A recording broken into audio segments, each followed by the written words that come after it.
विश्व प्रेस स्वतंत्रता सूचकांक 2024। हाल ही में विश्व प्रेस स्वतंत्रता दिवस के अवसर पर 5 मई को रिपोर्ट्स विदाउट बॉर्डर नामक एक संस्था द्वारा विश्व प्रेस स्वतंत्रता सूचकांक जारी किया गया। इसमें कुल 180 देशों की रैंकिंग जारी की गई है और ये मुख्य रूप से पूरे विश्व में कौन सा देश प्रेस संबंधी अधिकारों में कितना स्वतंत्र है उसके बारे में जानकारी देता है। तो शीर्ष स्थान एक बार फिर से नॉर्वे को प्राप्त हुआ, दूसरे स्थान पर डेनमार्क, तीसरे स्थान पर स्वीडन और चौथे स्थान पर नीदरलैंड। यानी इन चारों जो शहरों के प्रेस हैं, देशों के जो प्रेस हैं वो सबसे ज़्यादा स्वतंत्र हैं। वहीं अंतिम स्थान यानी कहाँ सबसे स्थिति खराब है वो है इरिट्रिया का 180वें स्थान पर और सीरिया 179वें स्थान पर है। भारत की रैंकिंग की बात करें तो भारत का इस मामले में 159वां स्थान है। पिछले वर्ष भारत को विश्व प्रेस स्वतंत्रता सूचकांक में 161वां स्थान मिला था। यानी भारत की स्थिति भी कोई बहुत अच्छी नहीं है प्रेस स्वतंत्रता के मामले में। अगर इनको भारत को उनके पड़ोसी देशों से तुलना की जाए तो उस स्थिति में भी भारत की स्थिति पड़ोसी देशों से भी काफ़ी ख़राब नज़र आती है। ओके, चांग-ई 6 मिशन मोस्ट इम्पॉर्टेंट है, परीक्षा में पूछे जाने की संभावना इससे ज़रूर है। चीन का ये चंद्र मिशन है। 4 मई 2024 को चीन के लॉन्ग मार्च 5Y8 रॉकेट के द्वारा इसको लॉन्च किया गया। इस रॉकेट का नाम याद रखिएगा, लॉन्ग मार्च 5Y8। इसके द्वारा इस चीन के ऐतिहासिक चंद्र मिशन को लॉन्च किया गया है। और ये मिशन अपने आप में ऐतिहासिक क्यों है?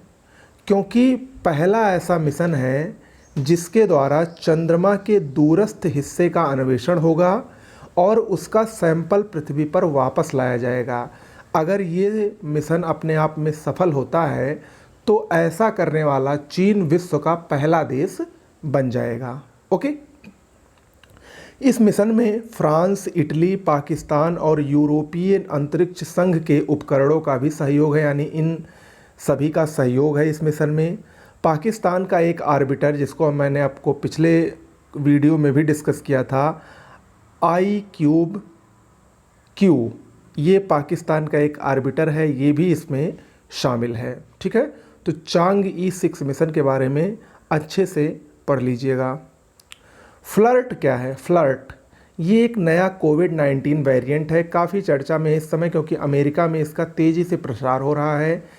ये ओमिक्रॉन JN1, आप लोगों ने इसका नाम सुना होगा।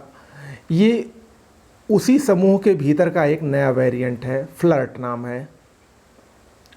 थॉमस व उबेर कप, ये विश्व इतिहास में बैडमिंटन की एक अपनी अलग ही बहुत ही प्रतिष्ठित चैंपियनशिप है। इसमें इस बार चीन ने अपना दबदबा कायम रखा। थॉमस और उबेर कप, यानी थॉमस कप पुरुषों के लिए होता है, उबेर कप महिलाओं के लिए होता है।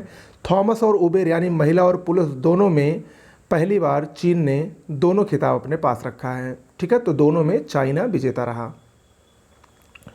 FWD 200B या 200B ये क्या है? ये भारत का पहला स्वदेशी बम वर्षक मानव रहित विमान है।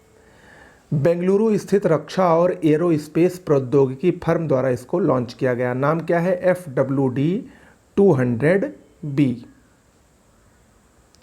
करीना कपूर खान, बॉलीवुड अभिनेत्री, भारत के साथ साझेदारी के 75वें वर्ष में यूनिसेफ इंडिया ने इनको अपना नेशनल एम्बेसडर बनाया है, राष्ट्रीय राजदूत बनाया है।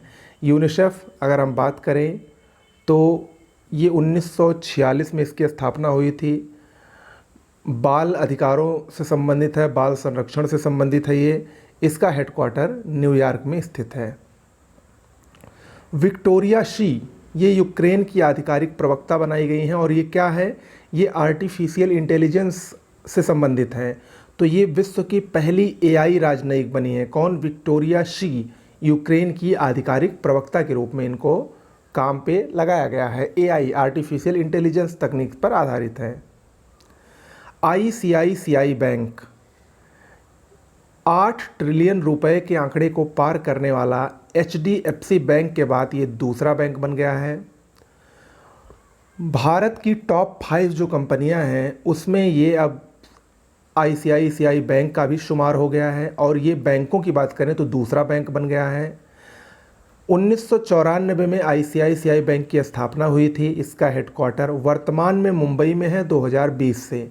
पहले वडोदरा में था, तो कुछ लोग अगर जो अभी भी अपडेट नहीं है वो वडोदरा को मान रहे हैं तो वो अब अपडेट हो ले। वडोदरा पहले इसका मुख्यालय था, अब ये मुंबई में शिफ्ट हो गया है। टॉप 5 कंपनियों की बात करें तो टॉप 5 में नंबर 1 कंपनी इस समय भारत में जो उसका मूल्य, जिसका मार्केट कैप काफ़ी हाई है, वो है रिलायंस इंडस्ट्रीज़। दूसरे नंबर पर टाटा कंसल्टेंसी सर्विस यानी टीसीएस। तीसरे नंबर पर एचडीएफसी बैंक। चौथे नंबर पर आईसीआईसीआई बैंक है और पाँचवें नंबर पर एसबीआई बैंक है। इसमें 3 बैंक हैं। एसबीआई जो है वो सरकारी बैंक है, जबकि ऊपर के 2 एचडीएफसी और आईसीआईसीआई ये प्राइवेट सेक्टर के बैंक हैं। ओके, तो आज के लिए इतना ही। बहुत बहुत धन्यवाद।